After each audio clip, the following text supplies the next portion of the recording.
오늘 만나보실 특수통은요, 의사이자 경제학자 김현철 연세대학교 의과대학 교수 모셨습니다. 어서 오십시오. 네, 안녕하십니까. 의과대학 교수라고 소개를 해드린 게 맞나요? 의과대학 교수 맞습니다. 예, 네. 뭐 딴 과를 같이 하시는 거죠 지금? 저 이제 홍콩과기대 경제학과에서 이제 사임 프로세스에 들어가 있고요. 예. 네네. 그래서 의과대학으로 부임했습니다. 연세대로 옮기셨군요. 그러니까. 네, 그렇습니다. 예.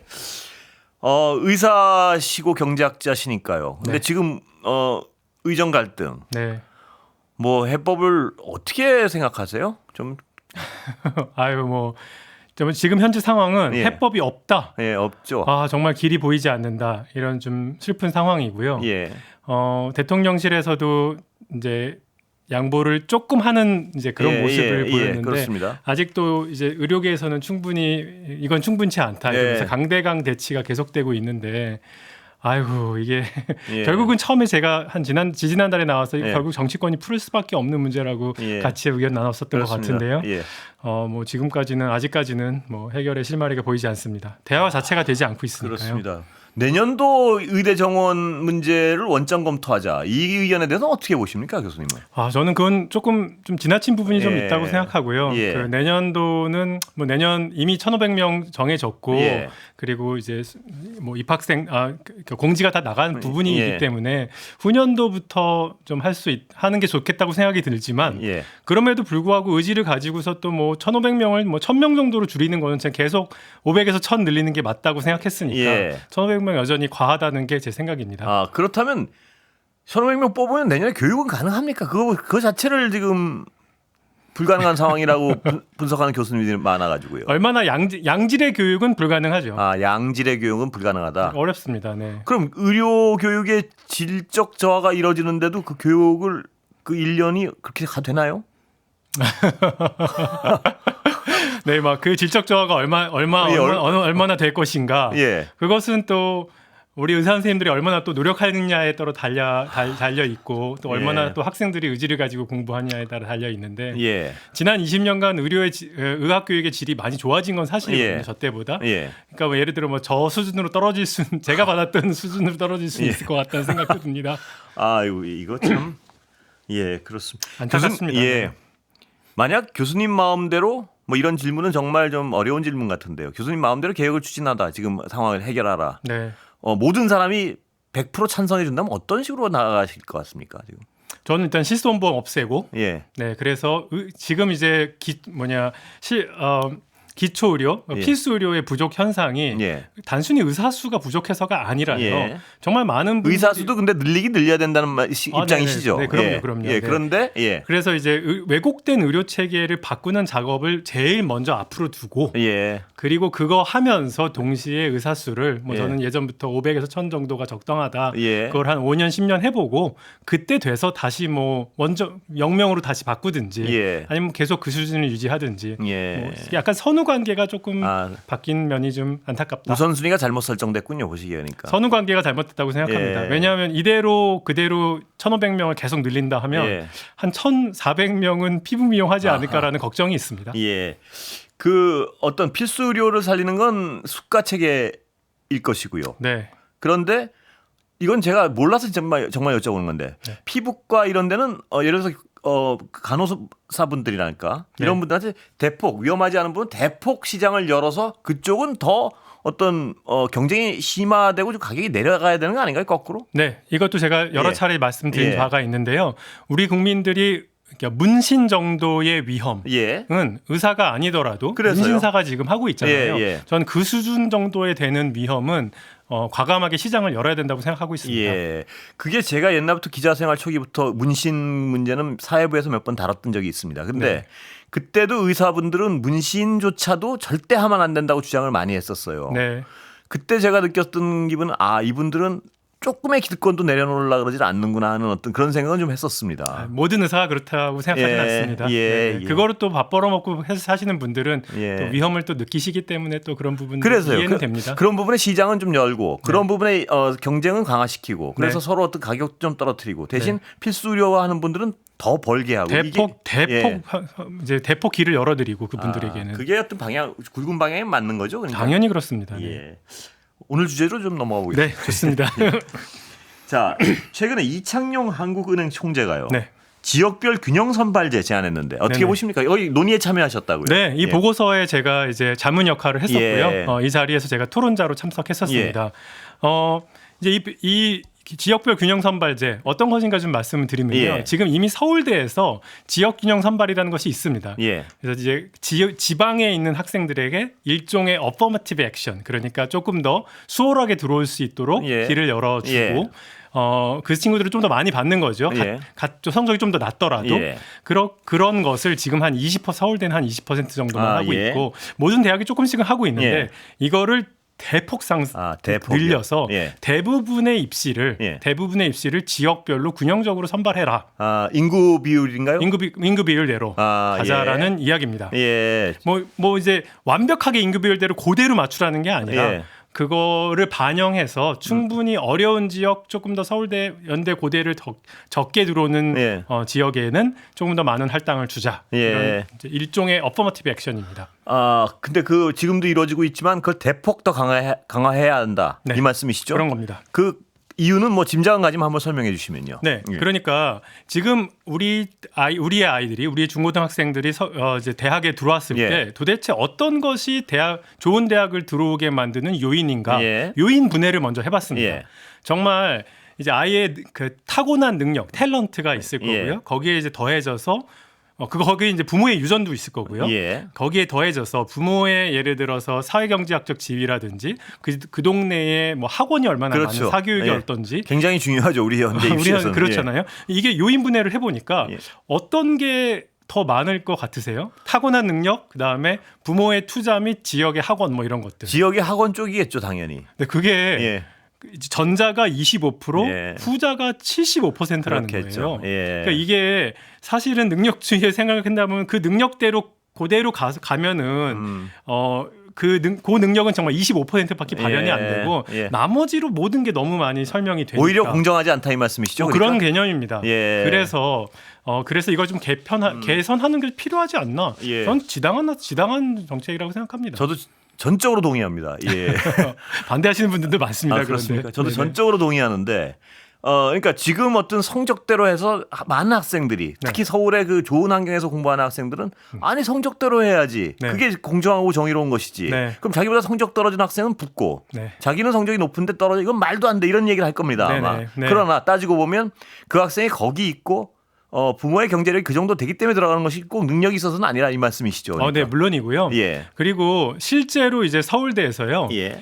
지역균등 전형으로 들어온 친구들이랑 예. 수능 봐서 정시로 들어온 친구들이랑 비교를 한번 해봤습니다. 예. 정시의 수능 성적이 더 높은 이제 그런 친구들이겠죠. 예.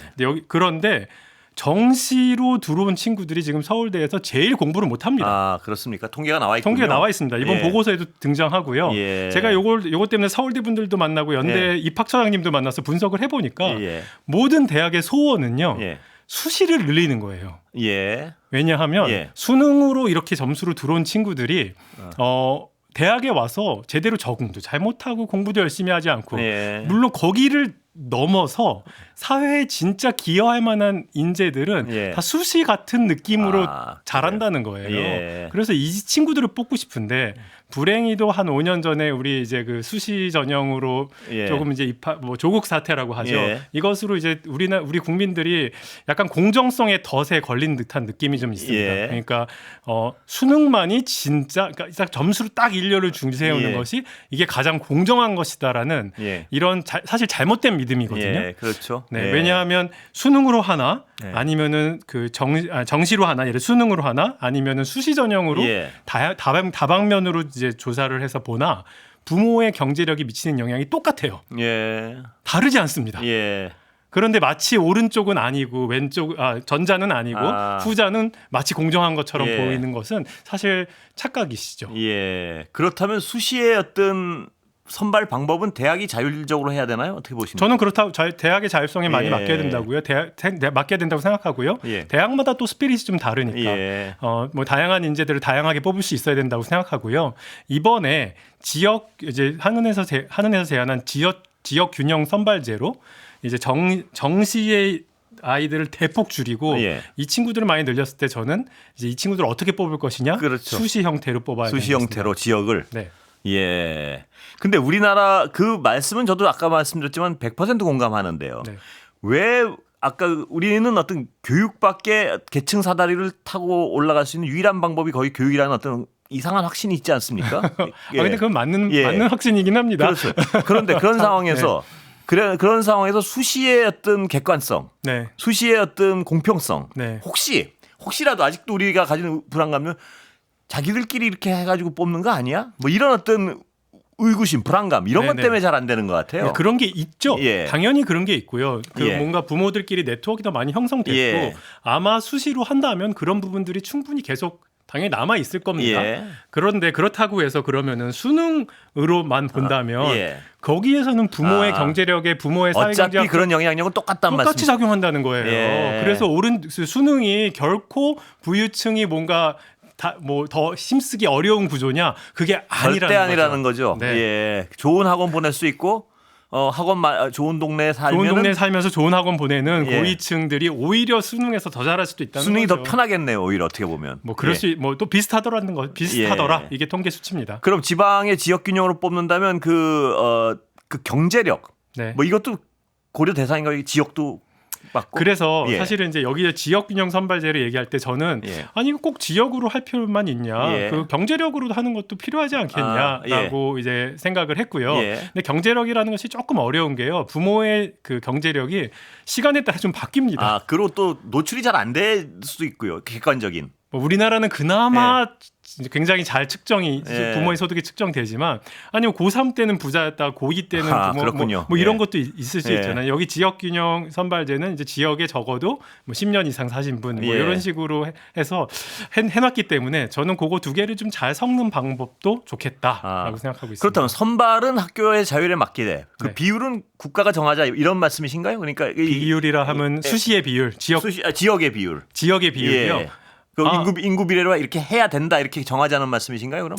그것도 사실은 일정 부분 뭐 저는 꼭 이렇게 국가가 특정 수치를 제시하는 것보다는요. 이런 친구들을 더 많이 뽑으면 뽑을수록 조금 더 혜택을 좀 더 주겠다. 이것이 뭐 넛지의 방법이라고 생각합니다. 지역의 예를 들어서 그럼 아주 산골에 있는 친구들이 대학을 가기가 훨씬 지금보다는 좋은 대학을 갈 가능성이 훨씬 올라가겠죠. 네. 그리고 저산골에 있는 친구는 경제적으로 안 좋을 가능성이 많겠죠. 훨씬 높죠. 네. 그럼 여러 가지 다양성은 분명히 확보되는 것 같습니다. 보니까. 네, 그렇습니다. 이제 한은이 얘기하는 것은요. 몇 가지 있지만 이제 첫 번째는 그런 이제 산골에 있는 어려운 지역에 있는 친구들이 좋은 대학에 많이 갈 수 있는 찬스가 있다면 첫 번째 뭐 집값 문제에 좀 기여하지 않겠냐. 그렇습니다. 딱 들어도. 그거 하나가 우리 같이 교육의 어떤 열광적인 나라에서는 만약 저 산골에 가면 아이가 인류대학교를 갈 수 있다 그러면 내려가는 분들 꽤 있을 것 같은데요. 있을 것 같긴 합니다. 이제 뭐 그런 부분이 하나 있고요. 사실 더 중요한 거는요. 소위 잃어버린 아인슈타인에 대한 논쟁인데 잃어버린 아인슈타인이 무엇이냐 하면요. 가난하거나 뭔가 상황이 어려워서 진짜 나라에 기여할 수 있는 사람이 그 자기의 포텐셜을 발휘하지 못하고 그냥 죽어 지내는 그런 현상을 이야기합니다. 그럼 어느 나라나 존재합니다. 근데 잃어버린 아인슈타인이 주로 어디 존재하냐면요. 저소득층에 존재합니다. 그렇겠죠. 왜냐하면요. 고소득층은 애가 될성 부른 떡잎이면은 부모님이 엄청 투자를 많이 할 거 아니겠어요? 그런데 잃어버린 친구들은 다 저소득층에 있거든요. 그래서 잃어버린 아인슈타인을 국가가 잘 찾아내고 도와줘서 이 친구들이 잘 성장해서 국가에 기여할 수 있게 만드는 것이 굉장히 중요한 국가의 역할입니다. 그렇습니다. 요거를 할 수 있지 않겠냐라는 것이 한은의 입장입니다. 어떻게 찾아내야 되나요? 어떻게 찾아내나요? 사실은 이제 뭐 어릴 때 그 아이의 탤런트를 측정하는 방법들이 좀 충분히 있거든요. 그런 친구들 지방에서는 이제 그 친구들이 잘 성장할 수 있는 기회가 아무래도 제한적이니까 거기 많이 좀 도와주고 그러니까 아주 어렸을 때부터 어떤 그 친구들 찾아내기 위한 국가적 노력이 있어야 된다는 말씀이시죠? 저는 그렇다고 생각합니다. 그래놓고 지원을 하고요. 찾아내서. 얼마든지 방법론은 만들 수 있다 이 말씀이신가요? 그러니까? 그렇습니다. 어떤 방법론이 있을까요? 뭐 경진 대회 뭐 이런 거 있잖아요. 그런 뭐 다양한 뭐 과학 관련된 경진 대회 있고 거기에 적절한 선생님들 잘 좀 지방에도 좀 많이 보내서 아니 뭐 서울에서는 사교육에서 막 심지어 그런 것들 다루고 있잖아요. 국가적 차원에서 어떤 경진 대회 같은 걸 해가지고 거기서 자질이 있는 학생들을 걸러내고 거기 있는 친구들한테 더 많이 지원할 수 있도록 도와주는 거죠. 창업할 수 있도록 도와주고 뭐. 지금 제가 듣기에는 굉장히 어떤 합리적인 방안 같은데 추진이 어려운 이유는 아까 말씀드린 그 공정성에 대한 편견들 때문이라고 보시는 건가요? 아니면 가장 큰 장애는 뭔가요? 이것도 역차별이다라고 주장하시는 분들도 있겠죠. 일단 당장 서울에 사시는 분들 저를 포함해서 좀 불편할 수 있으시겠죠. 그리고 서울에 좋은 동네 사는 분들은 대학 가기가 더 어려워지겠네요. 그런 거죠. 네. 그런데 대치동에 사시는 분들이 이 제도에 대해서 굉장히 싫어하실 것 같다는 생각은 기본적으로 좋아하지 않으실 것 같다고 왜냐하면 생각됩니다. 공급량이 줄 테니까요. 그러니까요. 그 자리에. 네네. 예. 그러나 근데 그쪽으로 가려면 구체적인 어떤 한은에서 왜 이런 걸 하죠? 은행에서? 네. 그러니까 한국은행에서 왜 갑자기 얼마 전에 돌봄 문제도 들고 나오고 저출생 문제도 들고 나오고 막 그래갖고 당황하는 분들도 있는데요. 이게 미국의 한은 그러니까 미국의 페드라고 하는 페더럴 리저브인데 여기는요 노동시장 문제를 다루기 때문에 이런 보고서들이 엄청나게 쏟아져 나옵니다. 그러니까 한국은행이 안 하는 거지 미국의 한국은행은 하고 있는 제도 하고 있는 거고. 중앙은행이 어떤 노동시장 분석을 위해서 여러 가지 어떤 자원에 대한 분석을 많이 하는군요. 원래. 네, 그렇습니다. 그러니까 한은 이창용 총재가 해외 팟이잖아요. IMF, ADB 일하셨기 때문에 해외의 경험을 10분 살리고 있다고 생각하고요. 저는 이참에 한은이 아예 이런 그 노동시장 분석, 교육시장, 노동시장, 보건시장 분석을 하는 팀을 제대로 빌드업을 해서 이쪽에 우리나라의 띵크탱크로 확실하게 자리 잡았으면 좋겠다고 생각하고 있습니다. 자, 그렇다면 어떤 이 전제에 대한 굉장히 긍정성은 분명한 것 같은데 시간은 다 돼가는데 네네. 한 발을 디디기 위해서는 뭐부터 해야 됩니까? 첫 발을 디디기 위해서는. 우리 그 스카이 대학, 그다음에 카이스트까지 포항공대까지 총장님들과 입학처장들이 결단을 해야 됩니다. 네. 얼마 전에 제가 그래서 이제 연세대 부임했으니까 연세대 총장님과 입학처장님을 만났습니다. 우리 입학처장님도 흑수저 출신이시더라고요. 10분 이제 취지의 이해를 하신다. 연세대부터 달라지길 기대해 보겠습니다. 네, 좋습니다. 오늘 말씀 여기까지 듣겠습니다. 김현철 연세대 교수 모셨습니다. 감사합니다.